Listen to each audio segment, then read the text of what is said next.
হচ্ছে ইপিডেমিক, একটা হচ্ছে এন্ডেমিক, আর একটা হচ্ছে প্যান্ডামিক।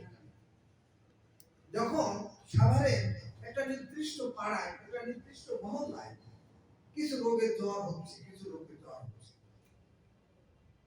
তখন এটা ইপিডেমিক, কিছু লোকের হচ্ছে। যখন এই এলাকাটা, পাড়াটা ছাড়িয়ে গ্রামে চলে গেছে, গ্রাম ছাড়িয়ে শহরে চলে গেছে, শহর ছাড়িয়ে জেলায় চলে গেছে, তাহলে এক একটা কি ইপিডেমিক। যেই দেশ ছাড়িয়ে গেল, করোনা সারা বিশ্ব ছড়িয়ে গেল, তখন এটা হয়ে গেল যেমন। তাহলে আমরা সেই প্যান্ডামিক করোনা সম্পর্কে, এপিডেমিকের এই যে যারা গবেষণা করে রোগ বিজ্ঞান নিয়ে, তারা তিনটি ভাগে বিভক্ত হয়ে যায়। একজনেরা কি করে, তারা কৌশল বর্ণনা করে, আরেকজনেরা বিশ্লেষণ করে, আরেকজনেরা পরীক্ষা মূলক। দেখলেন না, কম্পিউটার নিয়ে একজন বসে আছে, আমরা মাঠে গেলাম, তথ্য সংগ্রহ করে আনলাম, রহিম করিম যদু এই রোগ একই সময় হচ্ছে না ইন্টারভেলে হচ্ছে, সেই সব তথ্য নিয়ে আসি, তার কাছে দিলাম, সেই তথ্যগুলি সাজাইল। যেমন আমরা এইভাবে সাজিয়ে আমরা তালিমাত করি, আমরা বুঝাই দিলাম যে এখানে বিকাল 3টায় জ্বর আসে, রাত 8টায় ছেড়ে যায়, অথবা এই জ্বর 2 দিন পর পর আসে, অথবা জ্বর আসার সময় কেঁপে কেঁপে আসে, অথবা জ্বর আসতে রোগীর মুখে রুচি নাই। নানান রকমের তথ্য আমরা ইনগ্রেডিয়েন্ট জোগাড় করি, সংগ্রহ করি, দিয়ে সেটা দিয়ে আমরা ব্যাখ্যা দিই। তার জাতি যেন সুস্থ থাকে, সুস্থ জাতি জিডিপির গ্রোথ রেট অনেক বেশি। কেন সেটা দেখো পরে। এখানে দেখো, এই যে স্বাস্থ্য বিষয়ে আমরা যে কথা এতক্ষণ বললাম, এই কথা বলার মালিক কে? কে আমাদেরকে বলে দিল? আমাদেরকে সর্বশক্তিমান আল্লাহ তাআলা তার পবিত্র কোরআনে এবং মহান রাব্বুল আলামিনের প্রেরিত সংবাদদাতা রাসূল পাক সাল্লাল্লাহু আলাইহি ওয়াসাল্লাম, তিনি আমাদেরকে ব্যাখ্যা দিয়ে বলে দিলেন যে দেখো, তোমরা যে সকালবেলা খাবা, রাজার মতো খাবা। রাজা যেমন খাই, অনেক কিছু খাও। দুপুরবেলার খাবারে তোমরা এই একটু গরিবের মতো খাও, আর রাতে যে খাবা ফকিরের মতো খাবা, আর যা খাবা পানি খাবা তার 3 গুণ। আজ থেকে 1400 বছর আগে এই যে ডাক্তার আমাদেরকে বলে দিলেন, আর এখন এই 4 বছর 5 বছর ধরে ডাক্তারি পড়ে তখন তারা বলছে, লিখে দিচ্ছে যে তোমরা খাবার যাই খাও, সকাল বিকাল হাঁটা চলাফেরা করো। আমি তোমাদেরকে আগের ক্লাসে বলেছিলাম যে রাঙামাটি, বান্দরবন, খাগড়াছড়ি লোকজনের রোগের পরিমাণ কম। প্রত্যেকটা উত্তর দেব পরে। তাহলে এখন প্রসঙ্গ আসলো, কেন কম? তারা পাহাড়ে তাদের চূড়ায় বাসা, তারা সকাল বিকাল ওঠানামা করে, তারা পরিশ্রম করে। এই যে শারীরিক কসরত, শারীরিক পরিশ্রম, সেই কারণে তাদের স্বাস্থ্য। তাহলে আপনি এই যে মুরগির মাংস নিলেন, কিনে নিলেন, মুরগির মাংস কি করবেন? বাসাতে কাঁচা খাবেন না পোড়াবেন? যে মাংসই হোক, যে সবজি হোক, যে তরকারি হোক, আপনি কি বাজার থেকে কিনে নিয়ে সরাসরি খান নাকি চুলাই দিয়ে? যদি গ্যাস না থাকে তাহলে তো রান্না বান্না বন্ধ। তাহলে পোড়ানো হচ্ছে আমার মূল হাতিয়ার। আমি যদি পোড়াইতে পারি, আমি যদি রান্না করতে পারি, আমার যদি গ্যাস থাকে, তাহলে আমি রান্না করলে আমি সবজি মাংস যাই বলি তা আমি খেতে পারি। ঠিক তেমনি ভাবে আপনি যা খাচ্ছেন সেটা আপনি পোড়াচ্ছেন কিনা, আপনি হাঁটছেন, আপনি গা ঘামাচ্ছেন, আপনি হাঁটছেন, পরিশ্রম করছেন, সেটা হলো বার্ন করছে। এটার নাম আছে কি? বডি বার্ন করতেছে। আপনি খান, খেতে কোনো নিষেধ নেই। ডাক্তার বলে যে আপনার কোলেস্টেরল বেশি, ডিমের কুসুম খাবেন না। আমি ডিমের কুসুম খাই, আপনি হাঁটেন, দৌড়ান, তাহলে হবে। বুঝা গেল? তাহলে শরীর ভালো রাখতে গেলে আপনার স্বাস্থ্য আপনার হাতে। ডাক্তার বললো আপনি কাজ করলেন না, আপনার স্বাস্থ্য আপনি নিজের হাত দিয়ে নষ্ট করলেন। বুঝা গেছে? বুঝছেন? এখন the Alma-Ata Declaration defines health as a state of complete physical, mental, and social well-being, and not merely the absence of disease or infirmity. This declaration,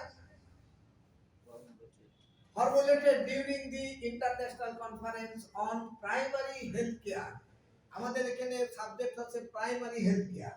primary health care held in Alma-Ata, now Almaty, Kazakhstan in 1978, emphasized the holistic nature of health, considering not only physical health but also mental and social aspects.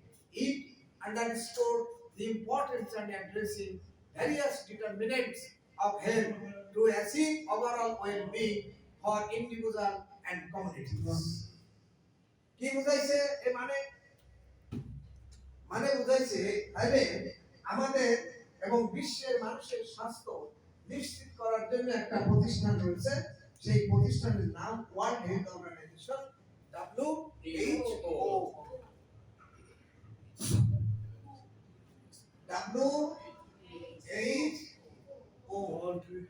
World Health Organization, সেটা প্রতিষ্ঠান করা হয়েছে ওই আলমাটা declaration 1978।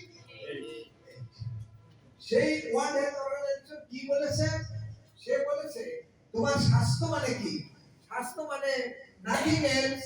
স্বাস্থ্য হচ্ছে এই যে complete physical, mental and social wellbeing, not merely absence of disease or infirmity. তুমি বললে যে আমি তো কোনো রোগ নাই আর স্বাস্থ্য ভালো, তাকে কি স্বাস্থ্যবান বলা যাবে? আমার স্বাস্থ্য কোনো রোগ নেই, যা পাই তাই খাই, অসুবিধা। কিন্তু যখন বাসায় গেলাম তখন বোর ভয়ে অস্থির। তোমাদের সবাই বিয়ে হয়েছে না বিয়ে হয়নি? যাদের বিয়ে হয়নি তাদের কথা বলছি না, যাদের বিয়ে হয়েছে তাদের কথা বলছি। তো আজকে রমজানের দিন, চতুর্থ দিন, তো এখন বাসায় যাবা, জান আমি যাবো, উনি যাবে, ওই সে যাবে, আমাদের বউ আছে, বলে কি নিয়ে আসবে আমাদের? তো পকেটে পয়সা নেই, কি নিয়ে যাবো, জিনিসের দাম বেশি। বলে 1 কেজি খেজুর তোমার দিলো না, 2টা জিলাপি আনতে পারলে না, তাহলে কি দিল? ও এরকমের সব সময় বা স্বামী স্ত্রীর উপরে সব সময় কি দিতেছে? Physical, mental and social wellbeing. বলে তোমার স্বাস্থ্য ভালো থাকলে হবে না, তুমি মেন্টালি ভালো আছো কিনা। এই সামনে ঈদ, আমি চাই 10,000 টাকার শাড়ি, তুমি দাও 200 টাকার শাড়ি, 2000 টাকার শাড়ি, তাহলে কি স্বামী বা স্ত্রী মেন্টালি ফিট আছে? সুতরাং সংজ্ঞার মধ্যে আছে যে not only physical, mental and social wellbeing. Social wellbeing, আমার বাড়ি চাকদা, এবার সোশ্যাল ওয়েলবিং আমার বাড়ি চাকদারা, আমার ছেলেরা অস্ট্রেলিয়া থাকে, এখন এই সামনে ঈদ, ওরা সব বাসায় আসছে। আমার ভাই খুব গরিব মানুষ, মূর্খ মানুষ, অশিক্ষিত মানুষ, সে তার ছেলে পেলেকে লেখাপড়া শেখাতে পারে নাই। খুবই গুরুত্বপূর্ণ, ভালো করে সে দেখে। এটা বুঝলে আমার স্বাস্থ্য বিজ্ঞানের কথা শেষ।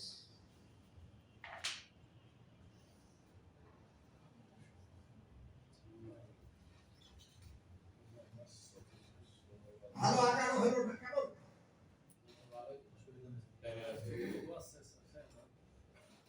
এটা শানবাধা পুকুর, ঠিক আছে?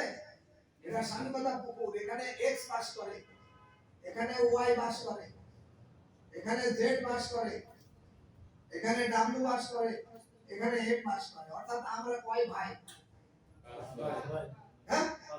5 ভাই একসাথে বাস করে বাবার জন্য। বাবা এই পুকুর কেটে গেছে, তাহলে এখন বাবা পুকুর কেটে গেছে, এখন এই যে এই জেডের ছেলে মেয়ে তারা ইউএসএ থাকে, এই ভাগে মা গঙ্গা পায় না, পুকুরের পানি নোংরা ময়লা, চতুর্পাশে গাছ গাছালি। এখন এই যে এ ছাড়া, এ পানি কিনে খায়, বাসায় টিউবওয়েল আছে, উপরে টাঙ্কি আছে, খুব ভালো পানি খায়। এরা সবাই এই পুকুরের পানি খায়। এর ছেলের ডায়রিয়া হয়েছে, এর কি ডায়রিয়া হবে কি হবে না? তাহলে ওদের সবাই ডায়রিয়া হবে, এক্সেপ্ট এর হবে না, কারণ ও পুকুরের পানি খায় না, পুকুরের পানিতে থালা বাসন ধোয় না, পুকুরের পানিতে কাদা বালিশ করে, ধরা কটা কিছুই করে। তাহলে সে যেহেতু বড়লোক, সে যেহেতু অবস্থা সম্পন্ন, সে যেহেতু শিক্ষিত, তার সুস্থতা আছে, তার মেন্টাল শান্তি আছে।